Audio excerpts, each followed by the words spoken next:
ჯანდაცვის მინისტრის ყოფილი მოადგილე, რომელსაც ხელბორკილები ჩაწყობილი ტენდერების საქმეზე წაუყენეს, ამ დრომდე დუმილის უფლებას იყენებს, მას ბრალის დადგენილება დიღმის მთავარსამმართველოში რამდენიმე წუთის წინ ოფიციალურად გააცნეს, თუმცა ილია ღუდუშაურს პოზიცია საქმესთან დაკავშირებით არ დაუფიქსირებია, უფლებამოსილების ბოროტად გამაყენება, ეს არის მუხლი, რომლითაც ახლა ედავებიან ილია ღუდუშაურს, აღნიშნული მუხლი 5 წლამდე პატიმრობასთან ჯარიმას ითვალისწინებს და მაღალი ალბათობით დღესვე ჩაინიშნება სასამართლოს ხდომა, სადაც უკვე ილია ღუდუშაურის აღკვეთის ღონისძიების შეფარდების საკითხზე იმშელებენ. მაღალი ალბათობით ადვოკატი მოითხოვს გირაოს, რომ გირაოს ანასოდ გათავისუფლდეს ილია ღუდუშაური, თუმცა უცნობია პროკურატურის შუამდგომლობა ამ საქმესთან დაკავშირებით როგორ იქნება. ბუნებრივია, მთავარ კითხვად რჩება, აპირებს თუ არა ალაპარაკებას დაპატიმრებული ექს-მაღალჩინოსანი, მისცემს თუ არა ის ჩვენებას მინისტრის წინააღმდეგ, აზარაშვილის წინააღმდეგ და იტყვის თუ არა, რომ ჩაწყობილი ტენდერების უკან რეალურად უფრო მეტი ადამიანი იდგა, ვიდრე თავად ილია ღუდუშაურია.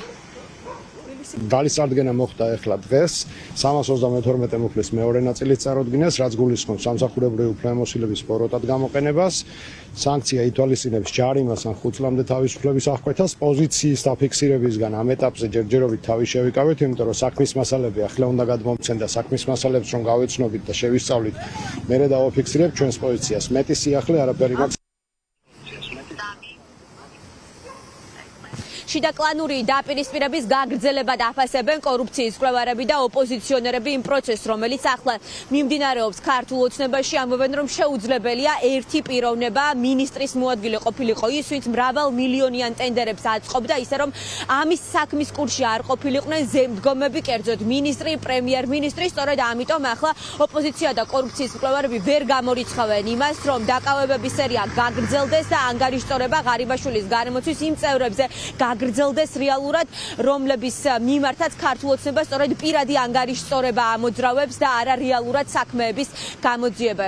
რეალურად ახლა ყველა არის იმის მოლოდინში, რა ჩვენებას მისცემს დაპატიმრებული ილია ღუდუშაური, არსებობს მოლოდინი, რომ ის ალაპარაკდება და შესაბამისად ამ საქმეზე დაკავებულების წრე ისევ გაფართოვდება.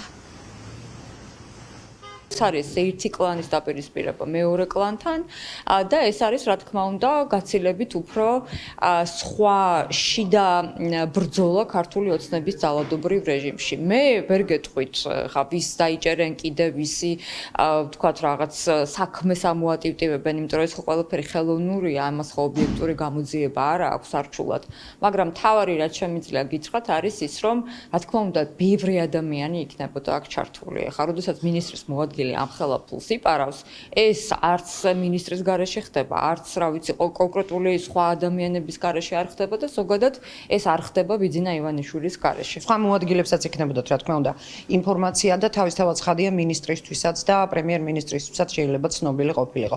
ეხლა ვინ როგორ გადაინაწილა მერე ეს თანხა, ვისთან რა წილი მიდიოდა, ეს ჩვენთვის ძნელი თვალყურის მისადევნებელია, თუმცა რა თქმა უნდა საეჭვოა, რომ ერთი კონკრეტული ადამიანისთვის მიეცათ ამის უფლება, ისე რომ თქვა მათი პასუხისგებლობა აქ არანაირად არ ყოფილიყო და მათ პირადი ინტერესი არ ყოფილიყო ამას ჩართული. კორუფციის წინააღმდეგ ბრძოლა აშკარად იქცა ანგარიშწორების იარაღად ერთი პარტიის წიაღში, ერთი გუნდისა მეორე გუნდის მიმართ, რომელსაც სახელმწიფოსთვის აბსოლუტურად არაფერი სასიკეთო არ მოაქვს ამ ბრძოლას.